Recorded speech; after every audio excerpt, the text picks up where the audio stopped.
తెలంగాణలో కులగణనపై రచ్చ కంటిన్యూ అవుతూనే ఉంది. అధికార విపక్షాల మధ్య పంచ్ డైలాగులు పేలుతున్నాయి. గతంలో కేంద్ర ప్రభుత్వం ఇచ్చిన నివేదిక వివరాలు బయటపెట్టాలని తెలంగాణ సీఎం రేవంత్ రెడ్డి కేంద్ర ప్రభుత్వాన్ని డిమాండ్ చేశారు.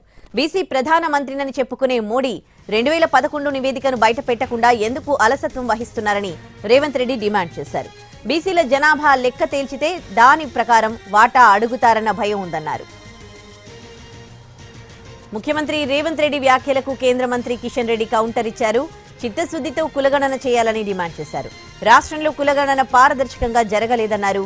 అటు ఎంపీ ఆర్ కృష్ణయ్య సైతం బీసీ జనాభాను ప్రభుత్వం తక్కువ చేసి చూపించడంపై మండిపడ్డారు.